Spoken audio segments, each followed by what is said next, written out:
आज की वीडियो हम करेंगे लेटर आई से 20 इंपॉर्टेंट वर्ड। इससे पहले मैं ए से एफ जी एच तक सीरीज़ बना चुका हूँ। उसी सीरीज़ को कंटिन्यू करते हुए हम चलते हैं लेटर पे। पहला वर्ड है इनक्रेडुलस। देखो, क्रेडुलस होता है जिस बात पे आप इजीली बिलीव कर सको, और इनक्रेडुलस होता है जिस बात पे आप बिलीव ना कर सको। मान लो मैंने आपसे कहा कि बचपन में डायनासोर में एक साथ घूमते थे, और मैं डायनासोर के छोटे छोटे बच्चे, तुम्हें पता है बच्चे बहुत क्यूट होते हैं, उनको गोदी में उठा के घूमता था। तो जो मैंने ऐसी बात बोली ना, तो आप कहोगे सर ये बात तो बिलीवेबल नहीं। तो इनक्रेडुलस होता है नॉट विलिंग टू बिलीव, जिस बात पे आप भरोसा ना कर सकें। क्योंकि क्रेडुलस होता है बिलीवेबल, जिस बात पे आप बिलीव कर सकें। तो इनक्रेडुलस हो गया जिस बात पे आप बिलीव ना कर। सेकंड पे चलें, ठीक है। इम्ब्रोगियो होता है कंफ्यूजिंग सिचुएशन। कंफ्यूजिंग सिचुएशन, देखो हमारी लाइफ में बहुत सारी सिचुएशन होती है जो कंफ्यूजिंग है। डेली लाइफ टू लाइफ में ऐसा आता है कंफ्यूजिंग। जैसे आपके साइड होता है साइंस लें या कॉमर्स लें, पबजी चलाएं कि इंस्टाग्राम चलाएं, टीवी देखें कि बंद कर दें, बाहर खेलने जाएं कि घर पे बैठे। तो लाइफ में जो बेसिक, इसे आप डिलेमा भी कहते हो, डायलेमा, शायद डायलेमा या डिलेमा कुछ होता है। उसमें होता है कि जब दो चॉइसेस आती है लाइफ में और आपको एक चॉइस ऑप्ट करनी पड़ती है और आप कंफ्यूज हो जाते हो, उसे कहते हैं हम इम्ब्रोग्लियो। ठीक है। नेक्स्ट वर्ड है मेरा इम्पासे। इम्पासे होता है भाई वो सिचुएशन जिसमें कोई प्रोग्रेस ना हो पाए। जैसे इंडिया पाकिस्तान है, मान लो। अब देखो इंडिया पाकिस्तान के बीच एक सीज फायर होता है। सीज फायर में होता है कि आप ना गोली वोली नहीं चलाते हैं, पर पाकिस्तान वाले क्या करते हैं, हर 10 दिन बाद वही हरकतें करते रहते हैं। 1971 के वार में हमने इनको पीटा, फिर हमने देखो करगिल वार में इनको धोया बुरी तरह से, फिर हमने सर्जिकल स्ट्राइक, तब भी नहीं सुधरते। तो इम्पासे होता है a situation in which no progress can be made. Can be made. Next word पे चले। नेक्स्ट वर्ड है इंडिजेंट। इंडिजेंट होता है poor enough to need help from others. देखो वो इंसान जो गरीब हो, जिसको लोग मदद की आवश्यकता हो। देखो अभी तुमने देखा होगा ये जो हमारा फेसबुक पे वीडियो वायरल हुआ था बाबा का ढाबा का, उसमें वो बाबा कहता है ना कि मेरे को पैसे दो, रोने लग जाता है कि मेरा ढाबा नहीं चल रहा। फिर उसको 40 लाख रुपए देते हैं। 40 लाख मुझे इसलिए याद है कि अगेन मैंने तुम्हें बताया 5-7 रुपये मेरे भी थे उस 40 लाख में। तो इंडिजेंट होता है one who need help from others and is poor, है ना, एंड इज पुअर। ठीक है। नेक्स्ट वर्ड पे चले। नेक्स्ट वर्ड है इंडिग्नेंट। इंडिग्नेंट होता है एंग्री एट इनजस्टिस, मतलब कोई आपके साथ न्याय ना हो किसी बात पे। देखो बिग बॉस में आप देखते हो राखी सावंत जी कहती है बिग बॉस मेरे साथ नाइंसाफ़ी हुई है। और नाइंसाफ़ी किस बात पे कि उन्हें दिन का खाना बनाना पड़ गया या फिर कुछ हो गया इस तरह से। तो इंडिग्नेंट होता है एंग्री एट इनजस्टिस। रियल में भी भाई बड़े सेंस में भी हो सकता है कि कोई आपके साथ चीटिंग हुई है ना। तो इंडिग्नेंट होता है एंग्री एट इनजस्टिस।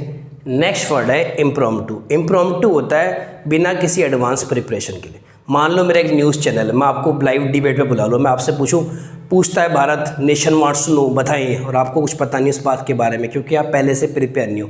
तो इम्प्रॉम्प्टू होता है विदाउट एडवांस प्रिपरेशन, वो सिचुएशन जो आपके लिए बहुत सडन हो। ठीक है। नेक्स्ट वर्ड पे चले। नेक्स्ट वर्ड है इम्प्रेग्नेबल। इम्प्रेग्नेबल होता है इनकैपेबल ऑफ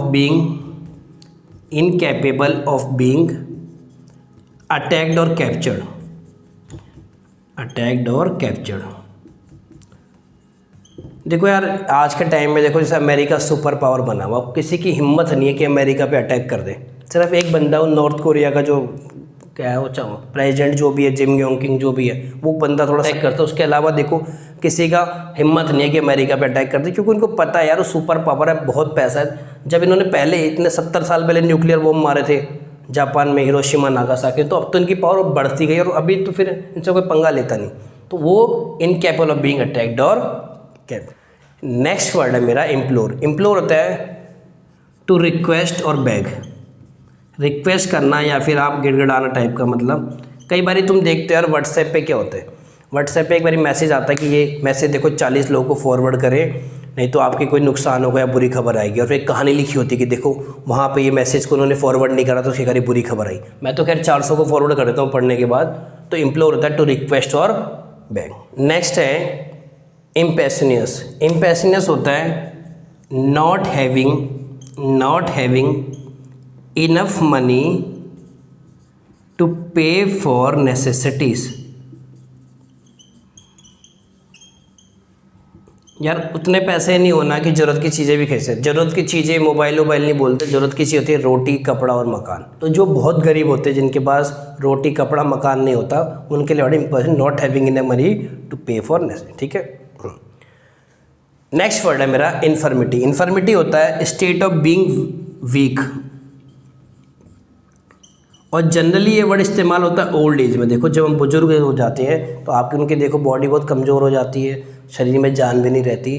तो इन्फर्मिटी वो कंडीशन कहलाती है जब कोई इंसान बहुत कमज़ोर होता है, और जनरली ये ओल्ड एज के लिए। नेक्स्ट वर्ड है मेरा इमिनेंट। इमिनेंट होता है वो बात जो बिल्कुल होने वाली हो, अबाउट टू हैपन, है ना। मान लो कि आपने कहा कि कहीं देखा कि दो कंट्री में तनाव है, बहुत लड़ाई हो रही है, जुबानी जंग चल रही है, आपने कहा वार इज़ इमिनेंट, मतलब अबाउट टू हैपन, जो बात बिल्कुल होने वाली हो, जस्ट होने वाली हो। ठीक है, नेक्स्ट पे चलें।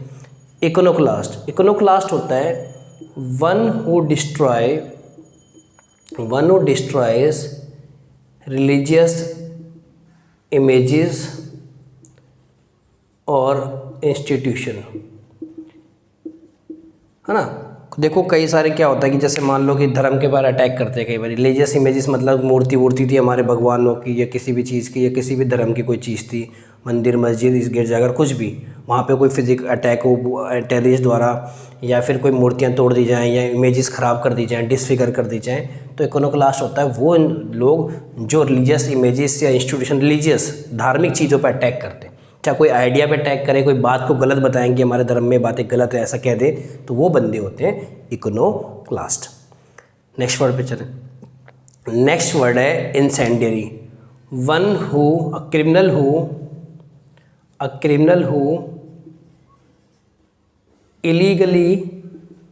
Illegally sets fire to a property. वो क्रिमिनल जो जानबूझ के इलीगली क्या करे, किसी प्रॉपर्टी पे आग लगा दे। पिक्चरों में होता है ना कि एक दूसरे को बर्बाद करने के लिए, पुराने 90s की पिक्चरों में होता ना कि उसकी फैक्ट्री में आग लगा देते थे, वहाँ से फ़ोन आता साहब हमारी फैक्ट्री में आग लग गई, तो इंसेंडरी होता है वो क्रिमिनल जो जानबूझ के प्रॉपर्टी पे आग लगा दे। ठीक है, नेक्स्ट पे चलें। ठीक है, नेक्स्ट है इनेन। इनेन होता है डिवाइड ऑफ इंटेलिजेंस। डिवाइड मतलब विदाउट, डिवाइड ऑफ इंटेलिजेंस या फिर लैकिंग सेंस और मीनिंग। जिस बात का कोई सेंस ना हो या मीनिंग ना हो, बेतु किसी बात हो जिसमें इंटेलिजेंस कोई मतलब हो। मान लो रात के 2 बजे तुम मुझे फ़ोन करो कि सर एक डाउट है बता दो। मैंने कहा चल भाई बच्चे को पेपर में कोई डाउट आया होगा, रात के 2 बजे मैं फ़ोन उठाऊँ और आप मुझसे कहो सर मेलोडी इतनी चॉकलेटी क्यों है, तो उस बात की बेतु किसी बात का जिसका कोई मीनिंग नहीं है, कोई सेंस नहीं, उसे क्या कहेंगे हम?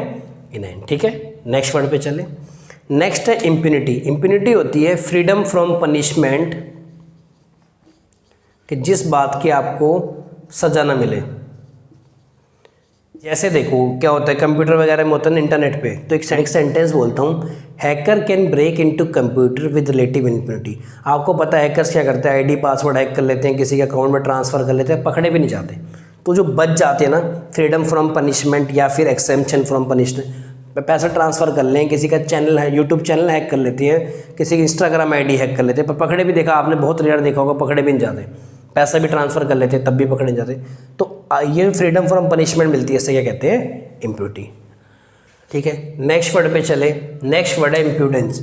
इम्प्यूडेंस होता है ट्रेट ऑफ बीइंग रूड, खड़ूस होने का ट्रेट। ट्रेट होता है मतलब आपके व्यवहार में कुछ खड़ूस टाइप के पीपल होते हैं, उनको क्या कहते हैं? रूड, है ना। अब बात बात पे गुस्सा करते हैं, आपसे ढंग से बात नहीं करते। कई जगह तुमने देखा होगा सरकारी ऑफिसों में ऐसा होता है कि आप अपनी कोई शिकायत लेके जाओ, बहुत चक्कर कहते हैं, कल आना, परसों आना, 4 घंटे बाद आना, भी साहब नहीं है, तो that is a trait of being rude, है ना। ट्रेट होता है कि जो आपके बिहेवियर में पैटर्न होता है, that is called as trait, science का शब्द है। नेक्स्ट वर्ड है मेरा इंसेप्शन। इंसेप्शन होता है an event that is a beginning, वो बात बस एक शुरुआत हो। जैसे अमेरिका ने हिरोशिमा पे बम मारा, एटम बम मारा, उन्होंने कहा ये तो बस शुरुआत है, यानी इंसेप्शन है। या फिर आपने कोई, मान लो आपने कोई स्कूल खोला, जैसे आपने एक सेंटेंस बोला, since its inception our school is continue rising up, तो इसका मतलब जब से वो शुरुआत हुआ, जब से उसकी बिगेनिंग हुई, तब से वो ऊंचाई दर ऊंचाई इस तरक्की की सीढ़ियाँ चढ़ रहा है। नेक्स्ट पे चलें। हाँ, नेक्स्ट वर्ड है इम्बाइब। इम्बाइब का मतलब है टू टेक इन लिक्विड। जैसे आप बहुत कॉफ़ी पीते हो तो आपने एक सेंटेंस बोला, he has imbibed a lot of coffee. कहते हैं ना रात को जागना है, पढ़ना है, पूरी रात कॉफ़ी बनाने में बिता देते हैं कि रात को जाग के पढ़ना है, पूरी रात में उठते हैं और पूरा रात कॉफ़ी पीते रहते हैं, पढ़ाई तो कुछ होती नहीं। तो that is imbibe, to take in a liquid. ठीक है, नेक्स्ट चलें। हाँ, इम्पेटुअस होता है marked by violent force.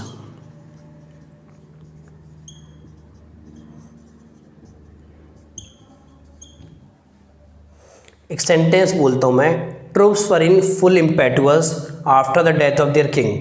Troops होता है यार आर्मी की सेना, तो अगर उनके राजा की डेथ हो गई तो फिर उनके वायलेंट होता है ना, वायलेंट मतलब थोड़ा सा हिंसा टाइप की, मारेंगे पीटेंगे, ढूंढेंगे ना कि हमारा राजा को किसने मारा, अटैक कर देंगे। जैसे मैंने आपको बताया था कि वो जो राजा था, क्या नाम उसका, आर्कड्यूक फर्डिनेंड को मारा था, तो उसके बाद उनके ऐसे अटैक कर दिया था उन्होंने, ऑस्ट्रिया वालों ने। बात समझ आई नहीं आई? तो ये चीज़ समझ आई, इम्पेटुअस है मार्क्ड बाय वायलेंट फोर्स। ठीक है, नेक्स्ट वर्ड है मेरा इडियोसिंक्रेसी। इडियोसिंक्रेसीज होता है अ बिहेवियर दैट इज पैसोलियर। पैसोलियर होता है बेटा स्ट्रेंज टू अ पर्सन। मैं आपको बताता हूँ यार, हर बंदे का अपना एक स्टाइल होता है। कुछ ऐसी बात होती है जो रेगुलर बोलते हैं, जैसे मैं हर सेंटेंस में बोलता हूँ बेटा बेटा बेटा, मैं कितना भी कोशिश करूँ बेटा हटता नहीं है, तो मेरा ट्रेट है, तो दैट इज़ कॉल्ड इडियोसिंक्रेसी। या कुछ लोगों की आदत होती है हर बात पे कुछ बोलने की, हर बात। तो आई मीनिंग समझ इडियोसिंक्रेसी का। इससे नेक्स्ट हम करेंगे बेटा नेक्स्ट वीडियो में, तो आपके आऊँगा कुछ नए टॉपिक के साथ। तब तक मिलते हैं हम नेक्स्ट वीडियो।